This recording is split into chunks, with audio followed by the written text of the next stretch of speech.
What I have right in front of us is the all-new refreshed Ford Explorer, which has new update design for both the front and rear, as well as the interior, but also received some new technology improvements as well.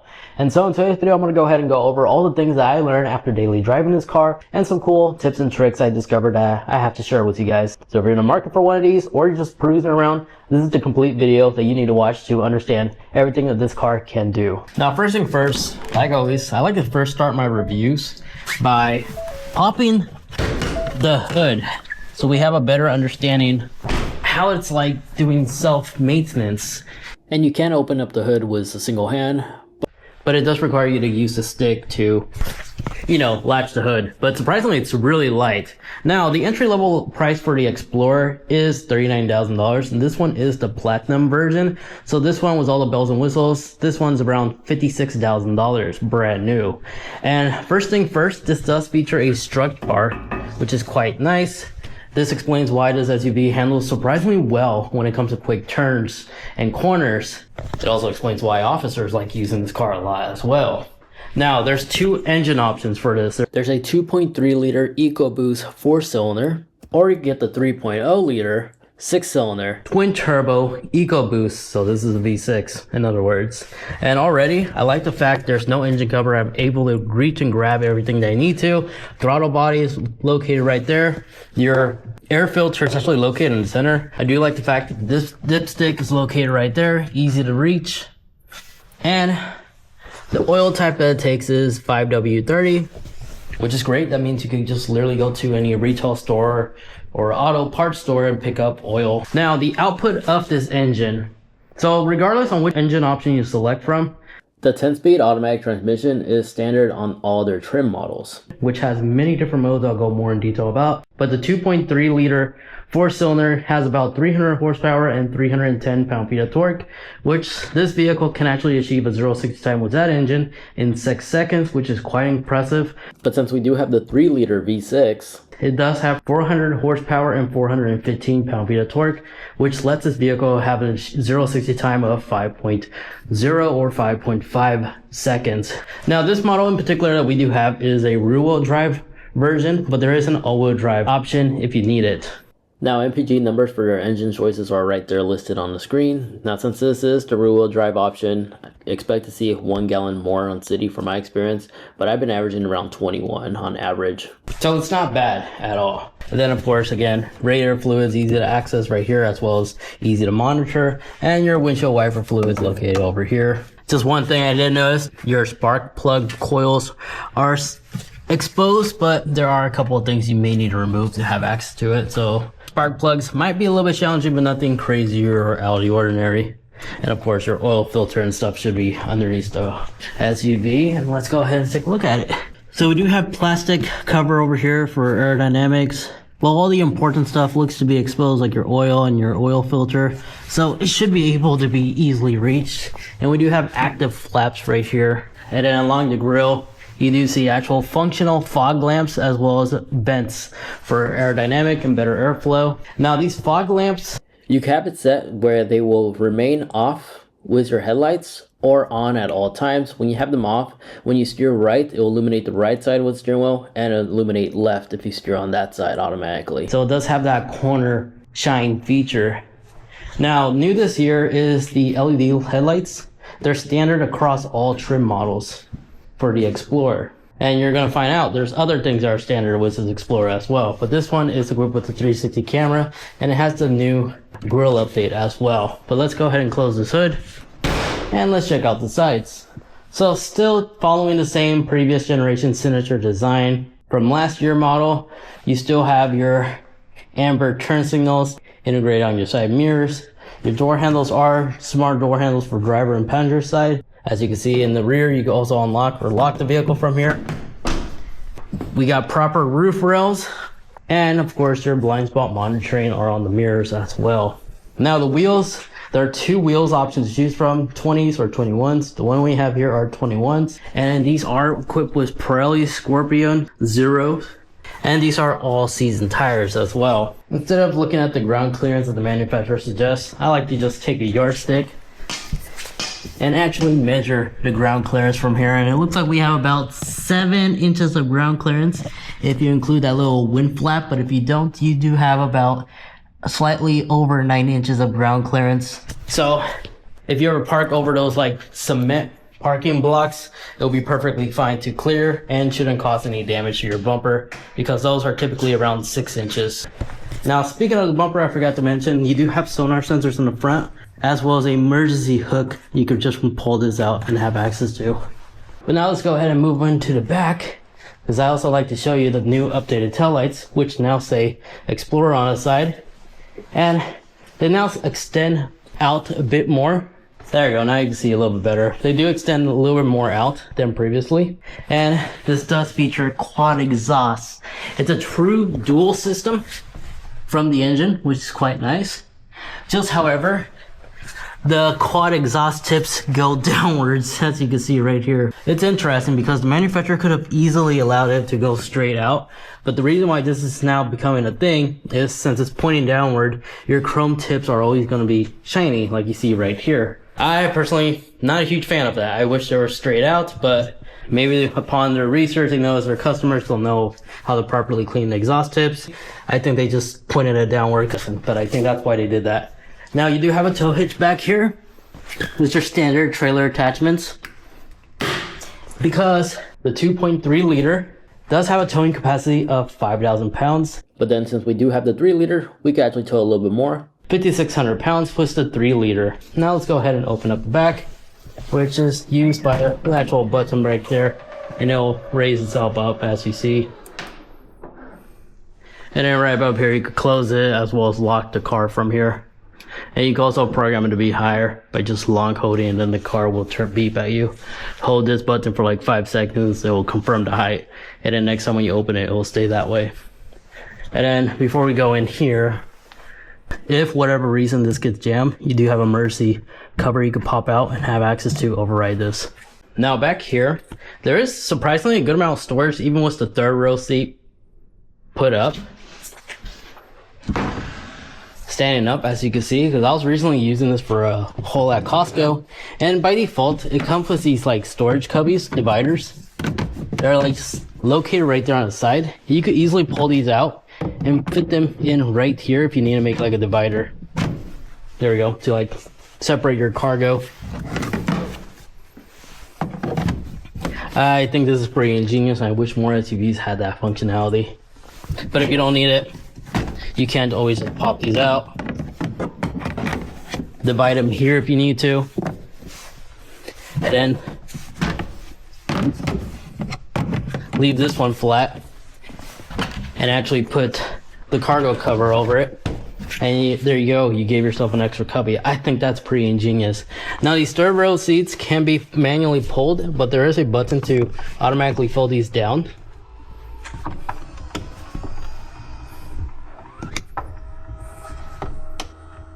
I accidentally messed that up. Tap the center, and then both of them will fold down automatically by them on their own. And before I fold them back up, because these do automatically fold back up, you do have a lot of tie down hooks right here, and you can see the 3rd row has a little cubby as well as cup holder on each side. And you also have more tie down here as well as there, and air vents are actually located for the 3rd row seats as well. And your subwoofer is located here, which sound system doesn't sound that bad, surprisingly. But let me go ahead and fold these up because I will be sitting back there. And additionally, you have LED light and a 12-volt outlet. So closing the hatch. On the driver's side is where you'll find your fuel cap, which is easy fuel. And regardless on the engine choice you choose, both can take regular as well as premium. Ford advised taking premium if you want the maximum horsepower rating, but you're totally fine to use both regular and premium. Regular, you just lose a little bit horsepower. Not a whole lot, probably like 5 or 3 if I were to estimate. That's one thing I like about Ford vehicles. You get to use both regular or premium. So if you're traveling and it's like $1 difference, just use regular until you get to a better gas station. And then the fuel capacity that this Explorer has is rated to hold up to 17.9 gallons. Full tank gas, this thing could easily go slightly over 400 miles under a single tank, at least from my driving experience. But the interior of this car is the new Mojave Dust. So it's kind of like a red color. And we do have the caption seat options on this car.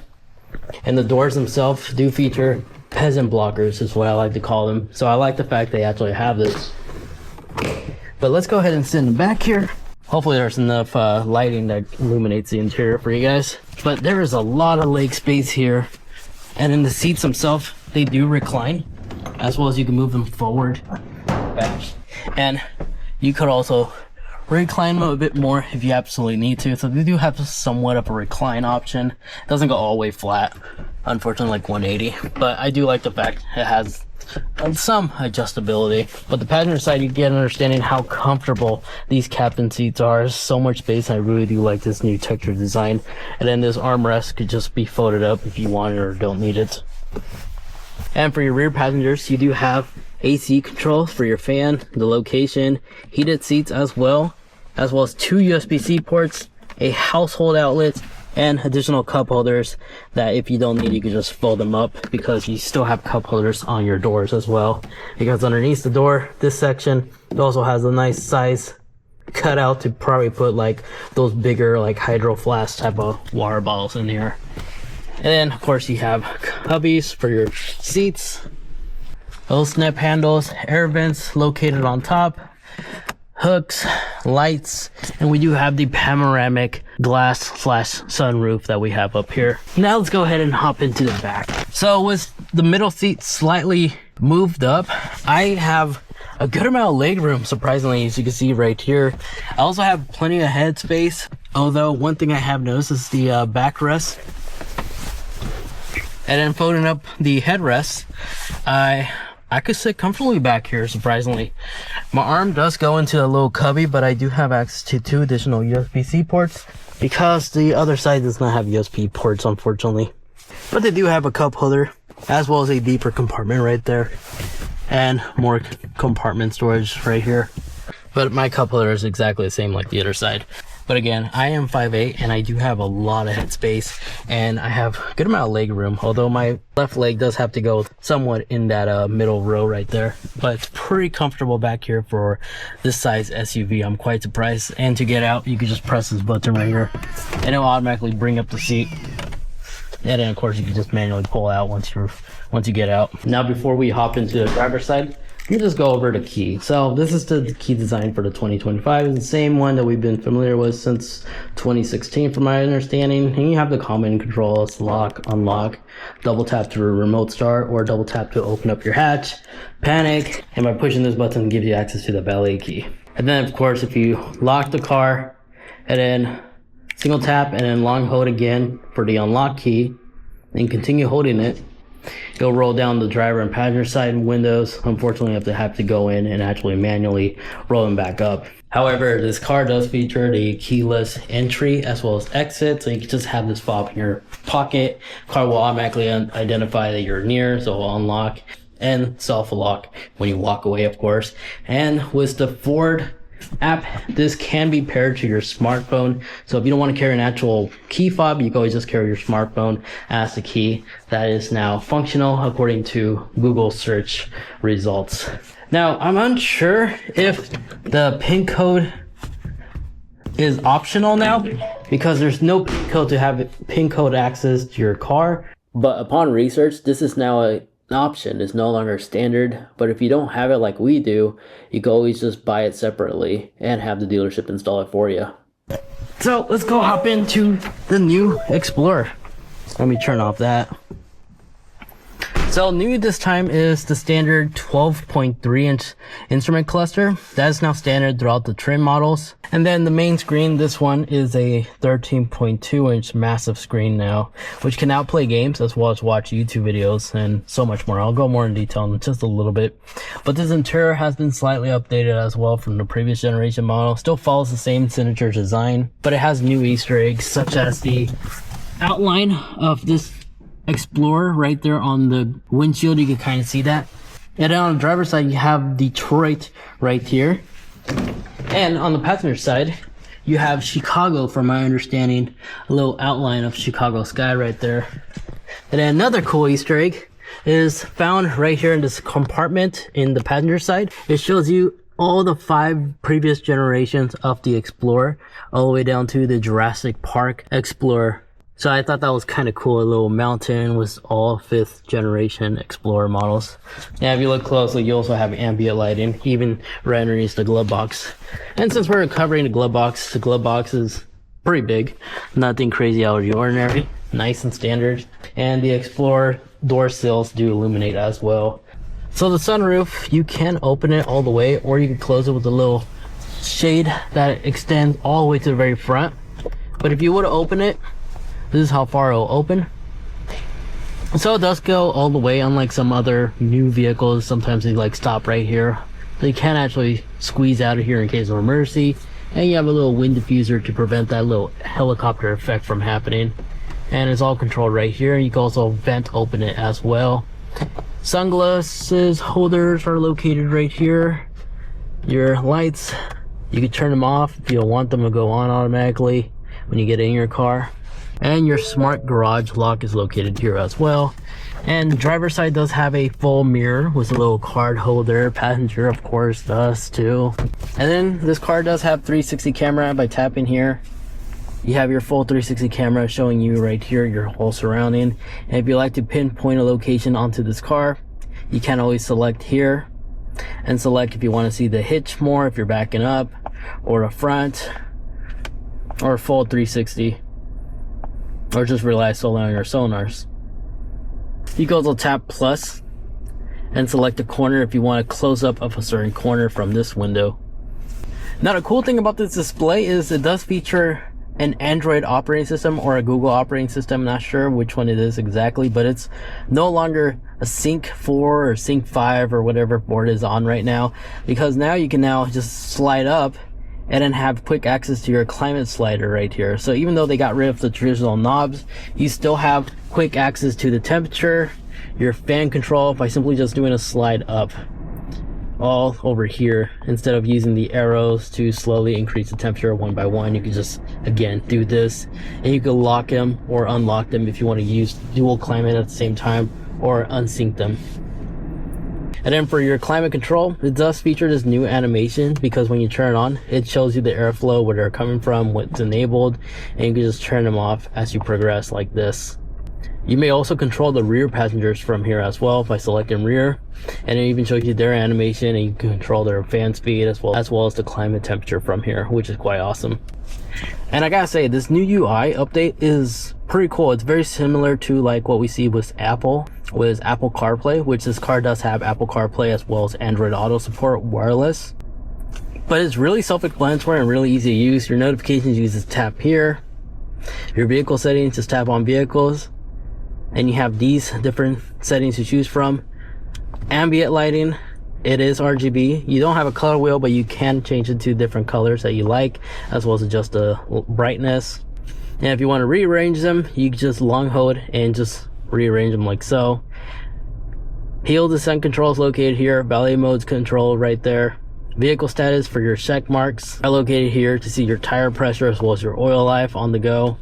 Since this is the Platinum, we do have massage seats, and it's extremely adjustable because you can adjust the top portion, the bottom, or lumbar to increase it, maximize, or decrease it. And it's using air bladders. And for massage seats, you have a couple of good options to choose from. These are much more powerful than previous massage seats that Ford used to offer, I noticed. And there's 3 levels as well. You can just turn it off. You don't have to use the main screen to adjust these, as this button right here, the center one, a single tap will bring up this screen, and you can just single-handedly just control everything without tapping the screen from using that little joystick, the knob that I was showing you. In terms of additional creature comforts, your headrest is adjustable. It's one of these tilt forward ones, and you do have 3 memory seats for the driver's side. No passenger side, unfortunately. Both driver and passenger side are automatic windows.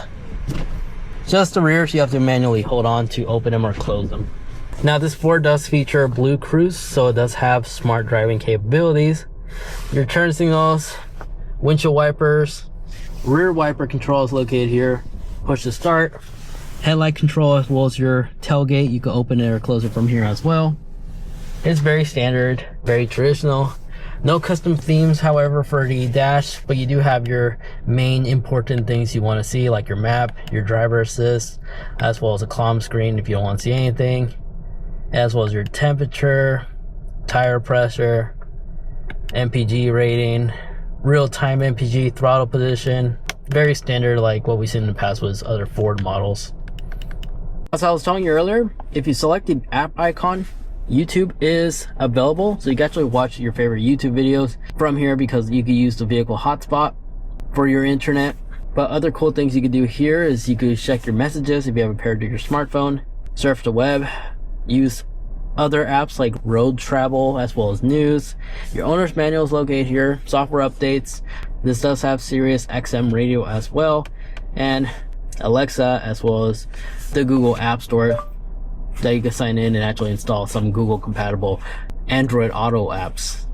And you can also use the virtual voice assistant because it is powered by Google. If I say something like take a screenshot, it will take that screenshot and actually send it to your Google Photos library, which is quite interesting.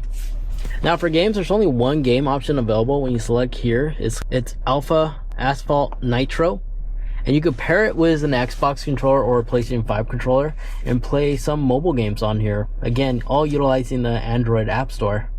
And to pair an Xbox controller, the little top right, you'll see a controller with a plus icon. Just follow the on-screen instructions. You can pair it with USB or Bluetooth. Now the mode selector is one of these to select between drive and reverse. But down below here is your mode. You can either rotate the knob or press the center to bring up the display with all your different modes. So you have normal, slippery, trail, eco, sport, and tow / hole. And each has like a cool little animation.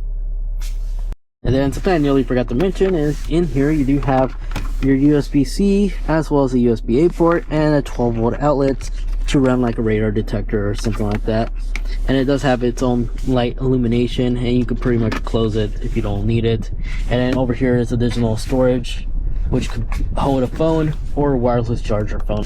And then in case you missed it, you do have your auto hold, traction control, 360 camera, hazard, parking assist, as well as your engine auto start and stop to help you save a little bit MPG. And if whatever said reason this unit is acting funny, just long hold the power button for about 30 seconds and release will automatically reset all your displays in case something is buggy. And if you notice when the screen is booting up, you do have the ability to override max in case you absolutely need to. If your windows are starting to fog up, I think that was kind of cool. While you wait for your screen to boot up, you still have that capability. But in terms of everything else, it's pretty much standard. You can select phones to select between different phones right here without turning them off. And in the settings, you can enable captions since this is operating off of Google.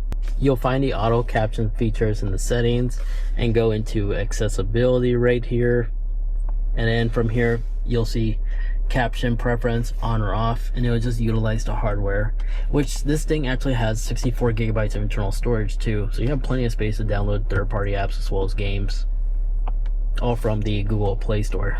And in case I missed it, heated seats are located right here, and you do have ventilated seats, or you could allow your seats to run off your climate settings, and it's just one level for your heated steering wheel.